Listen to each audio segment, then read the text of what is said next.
Видим там вершину. До этого я карабкался, шел где-то, лазил и думал, когда же это закончится. Я не вижу конца просто. И я увидел это завершение, я увидел пик, я увидел вершину, и откуда-то силы взялись, и я побежал. Вот она рукой подать, как туда не забраться.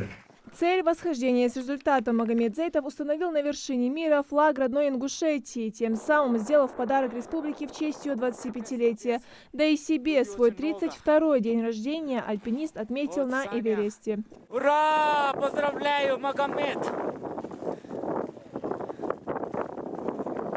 Вопросов у журналистов много. Особенно интересно слушающим, как молодой человек переборол страх. Ведь Эверест входит в семерку высочайших вершин планеты, на которой в один день погибло 11 человек. Спортсмен уверенно отвечает, что для него альпинизм – дело жизни.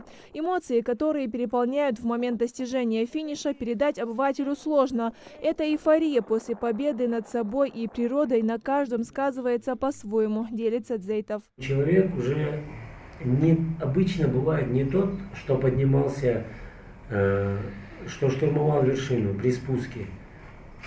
Даже ты его видел в 100 метрах от вершины, он поднялся на вершину, и при спуске он другой совсем, абсолютно. Начиная с зоны смерти, ты по-другому начинаешь смотреть на вещи, ты начинаешь переосмысливать отношения, ты больше начинаешь ценить жизнь. Человек, собирающийся покорить гору, должен быть и морально, и физически подготовленным, сильный духом. Магомед признается, что были моменты, когда он отчаивался, и единственное, чего хотелось, это бросить мечту и спуститься. Но упорство и желание закончить начатое не позволили ему этого сделать. Поддержал и коллега, который поднимался вместе с ним. Он в критический момент не позволил Магомеду опустить руки.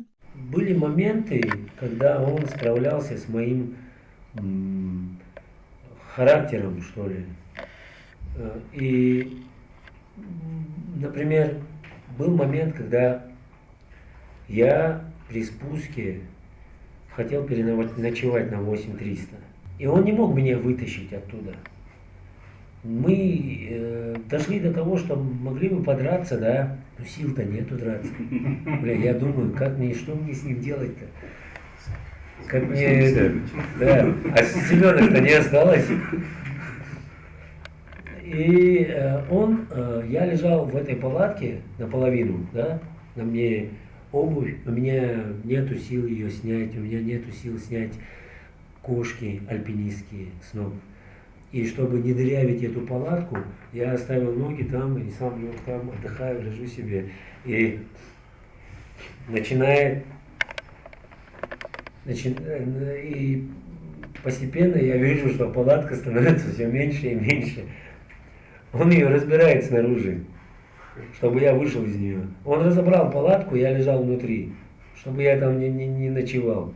Магомед планировал подняться с наименьшим употреблением кислорода, чего в принципе и добился. В связи с этим журналистов интересовало и то, как на это отреагировал организм. Чувствовал эту грань и знал, что у меня уже сил не останется на спуск после восхождения бескислородного.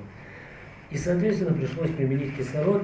Быть первым в своем деле, по мнению Магомеда, именно таким и должен быть девиз любого спортсмена. Именно поэтому он обычно и выбирает непротоптанные пути. Сложностей он не боится, главное, чтобы итог того стоил. В планах у альпиниста подняться на гору Кей-2, которая известна своими трудными маршрутами. Пресс-конференция длилась более часа. Журналисты узнали о том, что альпинист провел на вершине 25 минут, что за время подъема сбросил 13 килограмм и на спуск потратил 2 дня, что для альпинистов необыкновенно малый срок. Индира Манкиева, Рахман Цуров, Новости 24.